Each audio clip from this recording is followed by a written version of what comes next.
What is up, heroes? This is Midnight Zero, and welcome back to Let's Play Doki Doki Literature Club Blind. In the last episode, I admittedly don't remember that much. It's been a minute since I've recorded. However, I do remember that we made an important decision. Well, hopefully it's not that important. We were talking with Sayuri because she was pretty down, and she had us indicate whether or not we'd walk home with Yuri if she asked. But we indicated we'd go with Sayuri. And now, after practicing our poems, reciting them for this festival, we're going to share our poems from the previous night. Before I know it, everything is back to normal. Everyone goes to retrieve their poems, and I do the same. I make eye contact with Monika, and she smiles at me. I wonder what she was talking about with Sayuri. I wonder. Alright, so I think we're just going to stick with the same order. We'll start with Monika again, see what she has to say. Hi, Sunohara. Have you thought about what you want to submit to perform at the festival? Well, being in this club is one thing, but performing in front of a bunch of people, I'll have to give it some more thought. Okay, no pressure. Whatever you do, I'm sure it'll turn out great. It would also make me happy to see. Anyway, let's take a look at today's poem. Sure. I let Monika take the poem I'm holding in my hands. Your style's gotten so refined, Sunohara, we've just become expert poets. Yuri's been teaching you a lot of things, hasn't she? Well, I guess so. Yeah, I've been noticing how much time you spend with her. I think I've heard her say more words these past couple days than she's talked in the whole year. Not sure how you did it, but that's pretty impressive. Well, she just needs some patience and a way to talk about all the things in her head, I guess. And I'd imagine normally writing, is her means of doing that. I'm still getting the hang of it myself. You're certainly putting in a lot of effort. You must really like her. That's... Oh man, Monika always does this little pose where she's like, just kidding, kind of. It's awfully suspicious, Spending time with her in the club room every day. Reading that edgy novel with her. Well, I just feel bad that she has a hard time socializing. It makes me want to make sure she doesn't spend all her time alone. Besides, the novel isn't too bad either, Alright, I get you. More of this playful banter. Just be careful. What's she warning us about? Be careful, alright? I know that Yuri isn't used to opening herself up. So if something bad happens while she's vulnerable, then it could be really hard for her. Her books aren't a total escape from reality. They're just a bandage. You say that like I'm going to hurt her. No, I don't think that. It's like she's already bleeding, and the books are a bandage on something. And when she starts to express herself, maybe if she gets like a small cut, it's just gonna be like a waterfall or something like that. Sorry, I didn't really mean that. If anything, she might accidentally hurt herself. And given the raccoon poem from before, more allusion to self-harm. Anyway, I'll share my poem with you now, alright? Alright. The Lady Who Knows Everything. Wow, and these poems just keep getting longer and longer. So, The Lady Who Knows Everything. An old tale tells of a lady who wanders Earth. The lady who knows everything. A beautiful lady who has found every answer, all meaning, all purpose, and all that was ever sought. And here I am, a feather. Lost adrift the sky, victim of the currents of the wind. Day after day I search with little hope, knowing legends don't exist. But when all else has failed me, when all others have turned away, the legend is all that remains. The last dim star glimmering in the twilight sky. Until one day, the wind ceases to blow. I fall, and I fall and fall and fall even more, gentle as a feather, a dry quill, expressionless. But a hand catches me between the thumb and forefinger, the hand of a beautiful lady. I look at her eyes and find no end to her gaze. The lady who knows everything knows what I am thinking. Before I can speak, she responds in a hollow voice. I have found every answer, all of which amount to nothing. There is no meaning, there is no purpose, and we seek only the impossible. I am not your legend does not exist. And with a breath, she blows me back afloat, and I pick up a gust of wind. Okay, so again, I think this is speaking to Monika's difficulties, right? I think a lot of it has to do with expectations set by other people.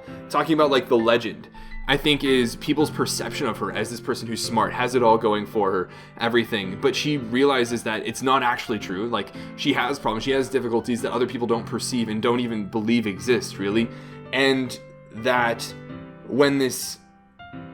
I'm not 100% sure on what the falling of the feather refers to. But... what was I going to say? I think the ending, when she's put back afloat, is when the woman who knows everything reassures her that it's okay. to not have any purpose, that it's okay to not want to live up to these expectations, that such a legend doesn't exist, that somebody acknowledges that she's a real person and not just this legend that people are, making her out to be. So again, I think it's kind of, being freed from expectations more so than anything. Having someone understand that she's, a real person. Interesting. Not as dark as the others. I'd imagine Yuri is probably going to be, the darkest route or something like that. But it's well written, for sure. I feel like learning and looking for answers are the sorts of things that give life meaning. Not to get too philosophical or anything. I mean, yeah, largely you attribute your own meaning to life. You kind of choose where you seek for meaning in your own life. But it was kind of on my mind, so that's what I wrote about. I see. I never really put much thought into it. In a way, it's almost paradoxical. Because if we had all the answers, wouldn't the world start to lose its meaning? There's one thing I noticed. I mean, I guess that also works under the assumption, right, as Monica said, that, meaning in life is to learn and to expand, that sort of thing. Seems like everyone in the club prefers writing about things that are more sad than happy. Are you surprised? I mean, if everything was okay, we wouldn't really have anything to write about, would we? Is that to imply that you can't write about happy things? Humans aren't two-dimensional creatures. I think you know that better than anyone. You mean one-dimensional? Yeah, that. Is that a fourth wall shattering? Anyway, here's Monica's writing tip of the day. Are you ever too shy to share your writing because you're afraid it's not that good? It can be really disheartening to get a lukewarm response to something you put so much into. But if you find other people who enjoy writing, then sharing becomes a lot easier. Because instead of just telling you that your writing is good, or okay, or bad, they'll want to focus more on everything that went into it, and the things you can work on. It's much more encouraging that way, and it'll make you want to continue improving. It's almost like having your own little literature club, don't you think? That's my advice for today. Thanks for listening. Interesting. Is that maybe to refer to the whole poem writing process, and then who we get to hang out with is kind of like feedback, and we should be incorporating that into our writing to improve it if we're not, getting the character we want or something like that? Maybe. Alright, well, let's chat with Yuri, see what she has to say. Doesn't seem like a lot at the moment. Sunohara, yes? Your writing has only improved in these last few days. Every poem you've shown me has been nothing short of spectacular. I can really feel the emotions. I'm a little envious, even. I don't think it ever came to me this naturally. Yuri, that's the wrong way to put it. This never did come naturally to me, but I've been able to improve so much thanks to you. Yeah, that's true. The starting context is probably very different. You're really the example I was chasing after. Is that so? Yuri gently smiles to herself. This feeling. I'm so glad I got the chance to share my writing. I never thought it would feel like this. I remember you mentioning that yesterday. I can't believe that you're so good at something and you've never even shared it with anyone. Yeah, no kidding. It's kind of a shame. Maybe, but it's not like I really had a choice. Huh? What do you mean? Well, Yuri smiles sadly. Sunohara, during lunchtime, I eat by myself. Did you know that? Yo, I actually eat meals alone a lot and did so in college and all, but it's a great time to find a quiet spot and do some reading. In fact, I always have some books with me. You could say I really enjoy reading. Well, that's one way to put it, anyway. But books are so full of amazing and inspiring people. People you want to fall in love with, or people you just know would make a really good friend. Cheerful people who always put a smile on your face. Or deep thinkers and problem solvers who discover the mysteries of life. So when you look at it that way, I'm surrounded by friends every day. Whoa, that's interesting, And those friends don't laugh at me. They don't tease me for spacing out all the time. They don't make fun of my body type. And they don't hate me for acting like a know-it-all. People say that about you? I'm not a know-it-all, Sunohara. It's the opposite. I don't know anything. I don't know how to talk to people. I don't know how to make people see me as normal. I don't even know how to make myself happy. I have all these feelings, and all I can do with them is read and write. But it wasn't until now that I started sharing it with you, that I really understood what was missing all this time. But I haven't really done anything. You've listened. That's what's important. No, that's wrong. Just being patient and respectful. That's really important to me. I know I'm a difficult person, Sunohara. I speak too slowly. I second guess myself all the time. I read too deeply into things. But every time, you've always treated me just like anyone else. It's so rare that I feel comfortable with myself when I talk to others. But that's why every time I talk to you, I just feel really happy. Aww, ship ship ship. I see. Well, I treat you how you deserve to be treated, Yuri. And if other people don't see it that way, then screw them. I mean, I joined this club hoping I would make friends. And I would say I've had at least one success. Wouldn't you? Whoa! Whoa! If you put it that way, yeah. We really are friends now, aren't we? Yuri puts her head in her hands. But this time she's smiling as she does it. Do you want to show me your poem? Yeah. I do. Let me get it for you. I can't tell if it's going to be optimistic or if this is going to be another dark turn where it's like, now we get her to express even the more, deeper, darker emotions that she feels. Ghost Under the Light Part 2. The tendrils of my hair illuminate beneath the amber glow, bathing. In the distance, a blue-green light flickers. A lone figure crosses its path, a silhouette obstructing the eerie glow. My heart pounds. The silhouette grows, closer, closer. I open my umbrella, casting a shadow to shield me from visibility, but I'm too late. He steps into the streetlight. I gasp and draw up my umbrella. The light flickers. My heart pounds. He raises his arm. Time stops. The only indication of movement is the amber light flickering against his outstretched arm. The flickering light is in rhythm with the pounding of my heart, teasing me for succumbing to this forbidden emotion. Have you ever heard of a ghost feeling warmth before? Giving up on understanding? I laugh. Understanding is overrated. I touch his hand. The flickering stops. Ghosts are blue-green. My heart is amber. Aw, that's heartwarming. That's heartwarming. So obviously this is referring to meeting and getting to know Sunohara.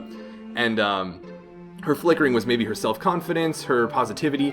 I'm pretty sure it's positivity, given that it was like a light. It was the only light remaining, of that type, and it was flickering. It was about to go out. But now it's reassured after having, I guess, met Sunohara. And it also seems like, the ghost feeling warmth is pretty indicative. But what else was really important is teasing me for succumbing to this forbidden emotion. It kind of hints at her wanting herself to not feel this emotion, which I think is pretty congruent with self-harm and, a lack of self-confidence, which would manifest itself as like her second-guessing herself and all that stuff, and being a bit more reserved and all that. So, yeah, this is a little bit more heartwarming. Definitely tells us a bit more about Yuri. It's good stuff, good stuff. Finishing the poem, I start to hand it back to Yuri. But instead of taking it from me, she looks away. Do you dislike it? No, of course not. I just don't really know how I should respond. Despite Yuri's poems usually being cryptic, it wasn't hard to figure out what this one was about. I don't know if I'll be able to explain this one. That's fine. I understand this one. And that blush, though. Yuri is having an even harder time speaking than usual. Does this one mean a lot to you? Yuri nods. I'm not really good with words, but I'm happy that you shared it with me. So, thank you. And I hope we keep spending time together. Daw, despite my inability to make eye contact, I see a faint smile emerge on Yuri's lips. I once again try to hand the poem back to her, but instead, Yuri gently takes my hands and pushes them back toward me. I hesitate in response to her warm touch. You can, the poem is... Once again, Yuri fails to form a complete sentence. You mean I can keep it? Yuri nods. I'd love to. Again, Yuri faintly smiles, as if she doesn't want me to notice. You always make me feel nice. I know I'm not good with people, but I hope that I can return the favor sometimes. Yeah, don't worry. I think you do a good job. Yuri finally turns back toward me. I guess we should move on before Monoko says something. But I'm sure we can talk again later. Yeah, I'm sure we will. With that, Yuri timidly smiles at me, and I return to my seat so I can put her poem away. Alright. Oh man, what is that opportunity going to be later? I'm a bit curious. Alright, Natsuki, what do you have to say about our poem? Oh man, this is seriously a step backwards, eh? I liked your last two way better than this one. I mean, I guess I can't be mad at you for trying different things, as long as you're not just trying to impress Yuri or something like that. Gross. Okay. Like you said, I'm allowed to try new things. Why are you so emotionally invested in my poems anyway? Is that more of a compliment to me? No, gross. It's not like I like you or anything, Baka. It's not like I care. It's just that one of us in the club has to make sure you're not slacking off. Really? Well, what if you ended up just scaring me away? It's not like you would actually do that. Yeah, you're right. It's kind of fun to hang out here, even if I have to put up with you. Oof. Put down. Take a dose of your own medicine. Taste of your own medicine. Natsuki's elbow connects with my stomach. Oh, maybe I won't mind scaring you away after all. I was just joking. Oh, I know. Don't worry, I was too. But your joke was a lot more aggressive. How the heck do you call that a joke? That seriously hurt. Well, maybe it was funny to her. I guess that's kind of the point. I should really just watch my mouth around Natsuki. Anyway, Natsuki holds her poem out to me like nothing even happened. I'll be your beach. Wow. Let's see here. I'll be your beach. Your mind is so full of troubles and fears that diminish your wonder over the years. But today I have a special place, a beach for us to go to. Or a beach for us to go. A shore reaching beyond your sight, a sea that sparkles with brilliant light. The walls in your mind will melt away before the sunny glow. I'll be the beach that washes your worries away. I'll be the beach that you daydream about each day. I'll be the beach that makes your heart leap in a way you thought had left you long ago. Let's bury your heavy thoughts in a pile of sand, bathe in sunbeams and hold my hand. Wash your insecurities in the salty sea and let me see you shine. Let's leave your memories in a footprint trail. Set you free in my windy sail and remember the reasons you're wonderful when you press your lips to mine. Whoa! I'll be the beach that washes your worries away. I'll be the beach that you dream about each day. I'll be the beach that makes your heart leap in a way you thought had left you long ago. But if you let me be by your side, your own beach, your own escape, you'll learn to love yourself again. Interesting. That's surprisingly optimistic. I'm surprised it's coming from Natsuki. You know, so warm, so romantic from someone who's so harsh up front. I guess that is by, like, definition tsundere, but I wonder, like, personally, do you think she maybe really longs to be this sort of a person because she fears or maybe dislikes her surface aggression or something like that? I'm trying to read a bit more into her character, not just interpret the meaning, per se, of the poem. But, yeah. I felt like I kept writing about negative things, so I want to write something with a nice message for once. Sorry, a little tired. Besides, the beach is awesome. Kinda hard to write anything negative about the beach. I disagree, but... So you decided to write about the beach first, and then came up with a message later? Yeah, well... It's only because of what happened yesterday. I mean, after Yuri and I realized we kind of wrote about the same thing, she wanted to pick a topic and have us both write about it. Or whatever. Interesting. Oh, so they are pretty thematically similar, I guess. I see. Something tells me the poem Yuri showed me isn't the one she plans on sharing with everyone else. Of course, I choose not to mention that to Natsuki. Interesting! That's kind of conniving, you know? A little deceitful. You can really see her doing that too. Making us write about a simple topic, then trying to impress me by coming up with something all fancy. Well, it's not like I care. I just did it anyway. I mean, I guess mine ended up being kind of metaphorical too. But there's nothing wrong with doing that once in a while. At the very least, it was good practice. Interesting. I wonder if that's going to come out at any point. Regardless, let's see what Sayuri has to say. It's nice, I guess. Come on, I can already tell you don't like it. Yikes, I'd imagine, you know, as things get a little bit more polarizing as you start to progress, or as one girl starts to like things more and more, it's going to be liked less and less by everyone else, just because they themselves are all such polar characters. But, well, you don't need to worry about what I think. After all, you wrote this for someone else, didn't you? Whoa, probably Yuri. I didn't write this for anyone specifically. Maybe. That's not really what I meant, though. But it's okay. You're making new friends, just like I was hoping. Whoa. That makes me really happy. I don't believe that. And you're happy too, right? In this club? Well, of course I am. Good. That's all that matters to me. I doubt it. Thank you, Sunhara. Sayuri. Is there something wrong? Huh? No, nothing. That's just such a lie. I'm just a little tired today. Alright. Just tell me if you need anything, and I will. Don't worry about me, okay? You can go play with everyone else now. I hate that mindset. If you insist, yay. I'm gonna go home a little bit early today. Sayori, tell Monika I wasn't feeling well, okay?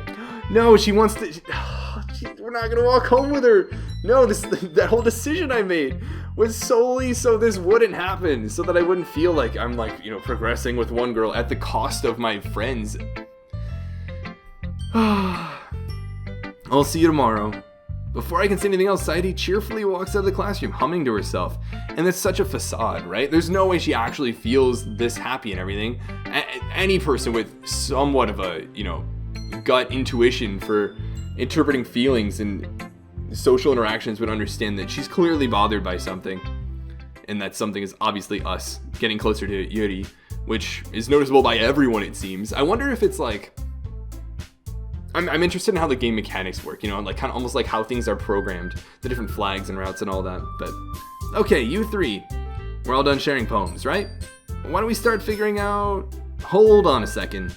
Is it just me, or did you say something strange just now? Eh? Something did sound a bit unusual. You three. That's right. You deviated from your usual catchphrase when addressing the club. Catchphrase? I don't have a catchphrase. Jeez.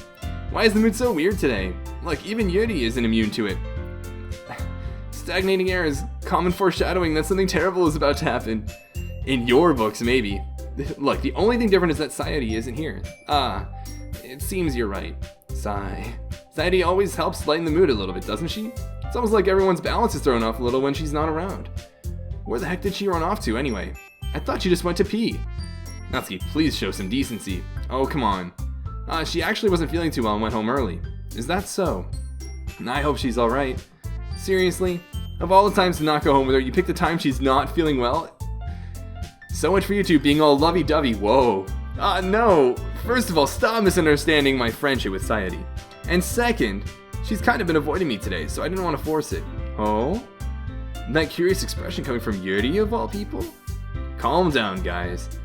I talked to her earlier and everything is fine. What did she say? Anyway, we need to figure out the rest of the festival preparations, so... Interesting, just kind of dodging that bullet. Let's decide what everyone will be doing this weekend. I already know what I'm doing. That's right. Natsuki will be making cupcakes, but we might need a lot of them and different flavors. Can you handle that all by yourself, Natsuki? Challenge accepted. And as for myself, I'm going to be printing and assembling all the poetry pamphlets. Sayori will be helping me design them. And as for Yuri, you can, Guys, can you help me come up with something for Yuri? What? Are you trying to imply that she can't do anything, or what? I'm useless. No, that's not it at all. You're the most talented person here, you know. Now Natsuki's pouting too? Yikes, Monika, you gotta get it together. I mean, admittedly, there's only so much you can do, right? Like, if there isn't more work to be done, I certainly wouldn't appreciate having filler work, put on my desk. Jeez, even I can tell now. I guess I never gave Sayori enough credit, but I can tell things are even harder on you when she's not around. That may be the case. But if I can't also be a leader on my own, then I won't grow as a person. True. So, Yuri, you have beautiful handwriting, you know? So you should make some banners and decorations to help set the atmosphere. Atmosphere? About that. I love atmosphere. Yuri's expression suddenly changes as she stares at her desk in focus and starts nodding to herself. Your mind is already racing, I see. That's great. You'll be a wonderful help, Yuri. But anyway, that just leaves you, Sunohara. Yeah, what are we going to be doing over the weekend? The one who is truly useless. Don't say that. In fact, both Natsuki and Yuri have some pretty heavy tasks to handle. It would probably go a long way to give one of them a hand. I see. Another decision time, I'd imagine. You could always help me out as well. I would be really appreciative of that. That's... Is Monika suggesting I spend the weekend with one of my club members? How on earth are they going to respond to a suggestion like that? So, interesting. Despite the decision we made to walk back with Sayori, per se, it seems that we've kind of closed off that route. And it seems that the more we progress and continually, I guess, choose through the poems Yuri's route, we're pretty much closing doors. And we're going to be given another choice here. I certainly what is Monica going to be doing? She's going to be making the pamphlets, right? I suppose I wouldn't mind a bit of help. Well, even if you don't know how to bake, there's always some dirty work I could give to you.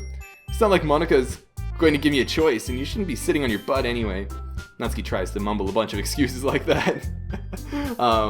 If I recall, Natsuki, you mentioned that you would like to handle the baking on your own. Sunohara may not like to be around if you only make him out to be a nuisance. Ooh. Admittedly, Natsuki always makes us out to be a nuisance, so therefore, he may be more suited to assisting with the decorations. Yuri, I like it. Tactfully using some logic, some reasoning, using your opponent's own words against themselves. Hold on, I never said that. How hard could it be to make a few decorations anyway? Sounds more like you're just making excuses for Sunohara to... What are you saying? It'll be extremely meticulous work. And baking isn't. Just what do you think? Guys, let's settle down for a moment. In the end, I think it's up to Sunohara to decide how he'd like to contribute. Besides, he hasn't really gotten the chance to spend any time with me yet, you know?